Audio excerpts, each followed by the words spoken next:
श्री दत्तप्रबोध अध्याय 45. गोरक्षनाथांचं गर्वहरण. श्री दत्तात्रयांनी गोरक्षनाथाला शांतपणानं झोळी उतरवण्याचा आपला उद्देश सांगितला आणि ते गप्प झाले. पुढे एकही अक्षर न बोलता ते स्तब्ध राहिले. त्यांची ही स्थितप्रज्ञ वृत्ती पाहून गोरक्ष अतिशय संतापले. रागानं बेभान झाले आणि तोंडाला येईल ते बडबडू लागले. त्यांचं सारं शरीर थरथर कापत होतं. जोगड्या, तुझ्या अंगी सामर्थ्य नव्हतं तर तू माझी झोळी खाली उतरवलीस का? वाघापुढं माजलेल्या बोकडांना टकरा द्याव्यात तसा तुझा उद्योग आहे आणि म्हणून माझ्या हातून तुझं मरण उद्दामा अटळ आहे. अनन्य भक्तीनं तुम्हाला शरण आलास, माझी क्षमा मागितलीस तर मी तुला सोडून देईल, नाही तर तुझी थडगत नाही. गोरक्षनाथ इतके कठोर बोलत होते तरी दत्तात्रय अजिबात विचलित झाले नव्हते. स्थिर दृष्टीनं ते टकटक गोरक्षनाथांकडे पाहत होते. त्यांची ही शांत वृत्तीच गोरक्षनाथांच्या संतापात तेल ओतत होते. कुरूप पिरूप जोगड्या, असा नुसते डोळे वटारून माझ्याकडे पाहत काय राहिलास? तुझे हे डोळेच फोडून टाकी, असं म्हणत क्रोधानं अंध होऊन गोरक्ष हातात परशु घेऊन दत्तात्रयांच्या अंगावर धावून गेले. त्यांची ही क्रुद्ध झालेली मूर्ती पाहून भोवताली जमलेल्या सगळ्यांच्याच काळजात धडकी भरली. आता दत्तात्रयांचा अवतार संपला म्हणून सगळे हळहळू लागले. हा अनर्थ टळला पाहिजे असं प्रत्येकालाच वाटत होतं, पण गोरक्षाच्या मार्गामध्ये येण्याची कोणाची छाती होत नव्हती. सगळे लोक नुसते भयभीत होऊन पाहत होते. इकडे मच्छिंद्रनाथ तपश्चर्येला बसले होते. तपश्चर्या करत असताना त्यांना एकदम जाणीव झाली की गोरक्षाच्या हातून अहंकारानं, तामस भावानं काहीतरी विपरीत घडत आहे. त्यांनी अंतर्ज्ञानानं जाणलं की श्री दत्तात्रयांनी गोरक्षाची झोळी योग सामर्थ्याच्या बळावर खाली उतरवली. ही गोष्ट गोरक्षाला अपमानास्पद वाटली आणि म्हणून चिडून जाऊन तो दत्तात्रयांच्या अंगावर धावून जात आहे. मच्छिंद्रनाथ हे जाणून घेताच चटकन उठले आणि अंतरिक्षातून चालत हा अनर्थ जिथं चालला होता तिथे येऊन पोहोचले. ती त्रिगुणात्मक दत्तात्रयांची मूर्ती पाहताच आनंद लाघवाच्या कितीतरी उर्मी त्यांच्या अंतर्यामी उसळल्या. त्यांच्या साऱ्या वृत्ती त्या कोटी सूर्यभास्करापुढे विनीत झाल्या, नम्र झाल्या. मच्छिंद्रांनी आल्या आल्या श्री दत्तात्रयाला साष्टांग दंडवत घातला आणि धावत जाऊन गोरक्षाचे हात धरले. त्याला समजावलं, अरे, तुझ्या मनात संचारलेल्या तामस्य भूताला, अहंकाराला दूर पळवून लाव. त्या अहंकारानं तू मूढ बनला आहेस, बेभान झाला आहेस. आपण काय करतो याची तुला यत्किंचितही जाणीव राहिलेली नाही. तुझ्या मनातला सारासार विवेक नाहीसा झाला आहे. विवेक दृष्टी लोप पावली आहे. पण ही तुझी वृत्ती तुझाच नाश करणार आहे. या अविनाशी अवधूताला तू काहीही करू शकणार नाहीस. काजवा साक्षात सूर्याचं काय वाईट करू शकणार? वैनतयाशी कावळा काय झुंजणार? म्हणून म्हणतो गोरक्षा, हा मनातला अहंकार टाकून दे. प्रत्यक्ष गुरूंचे, मच्छिंद्रनाथांचे बोल ऐकण्याच्या मनस्थितीत सुद्धा गोरक्षनाथ नव्हते. गुरूंचे शब्द नुसते त्यांच्या कानावरून गेले. त्यांना करायचं होतं तेच त्यांनी शेवटी केलं. आपला त्रिशूळ त्यांनी श्री दत्तात्रयांच्या हृदयाचा ठाव घेत सोडला. वेद बरोबर होता. साऱ्या लोकांना वाटलं की श्री दत्तात्रय गतप्राण होऊन पाडणार आणि अनर्थ पाहावा लागणार. मात्र घडलं भलतंच. श्री दत्तात्रय जशीच्या तसे अवेशल बसले होते. त्रिशूळ छातीतून आर पार जाऊन सुद्धा कोणत्याही प्रकारची जखम झालेली नव्हती. गुरुमाऊली मंद प्रसन्न हसत होती. सभोवताली जमलेल्या साऱ्यांना आश्चर्य वाटलं. गोरक्षाचं संधान चुकलं म्हणून सारे हसू लागले, त्याची टवाळी करू लागले. अपमानानं गोरक्ष पुरता पेटला. त्याच्या मनातले सारे अष्टसात्विक भाव कोळपून गेले. तो क्रूर बनला. कोणाचं काही ऐकण्याच्या, समजून घेण्याच्या मनस्थितीत ते नव्हतेच. गोरक्षनाथांची विकल अवस्था लक्षात घेऊन मच्छिंद्रनाथ त्यांना उपदेश करत होते, पण व्यर्थ.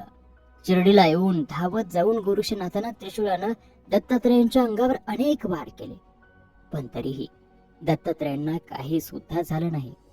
साधा खरचटणे इतकी सुद्धा जखम त्यांच्या शरीरावर झाली नाही. गोरक्ष त्यांना कोपवण्याचा प्रयत्न करत होता, पण दयाघन दत्तात्रय गोरक्षनाथांना एवढं करूनही त्यांच्यावरती कोपले नाहीत, चिडले नाहीत. ते पाहून सारे योगीजन म्हणू लागले की पूर्ण चंद्रासहित तारांगणाच्या तेजाला काजव्यांनी आपल्या तेजानं नमवायचा प्रयत्न केल्यास काय होईल? तशीच ही हास्यास्पद गोष्ट गोरक्षनाथ करीत आहे. कुठं गोरक्षाचं योग सामर्थ्य आणि कुठं हा सर्वश्रेष्ठ अवधूत. त्याच्याशी गोरक्षानं मुकाबला करणं म्हणजे स्वतःचं मूर्ती ओढावून घेण्यासारखं आहे. अहंकारानं त्याची बुद्धी भ्रष्ट झाली आहे. तो ठार वेडा बनला आहे. साक्षात मच्छिंद्रनाथांच्या अनुभवाचे, शहाणपणाचे, समजुतीचे बोलही ऐकण्याची त्याची मनस्थिती नाही. याचा विनाश जवळला आहे, यात काही शंका नाही. आपल्या विनाशाची भविष्यवाणी कानी पडताच गोरक्षनाथांनी ओरली सुरली चांगुलपणाची जाणीव हरपली. ते त्या सिद्ध जणांच्या अंगावर खेकसले. थेरड्यानो, तुम्हा साऱ्यांचीच बुद्धी भ्रष्ट झाली आहे. या 3 तोंड्या कुरूप गोसावड्याची शक्ती तुम्हाला माझ्यापेक्षा अधिक वाटते होय. आता दाखवतोच माझ्या सामर्थ्याचा तुम्हा साऱ्यांना प्रताप. आधी या जोगड्याचा समाचार घेतो आणि मग तुमच्या साऱ्यांची हाडनरम करतो. असं म्हणून ते पुन्हा त्रिशूळ पर्जून वेगाने दत्तात्रयांच्या दिशेने धावले आणि धावत असताना तोल जाऊन थाडकन जमिनीवर उताने पडले. त्रिशूळ त्यांच्या छातीवर आदळला आणि गोरक्ष निचेष्ट पडला. हालचाल नाही, थोडीशी दुगदुगीही नाही.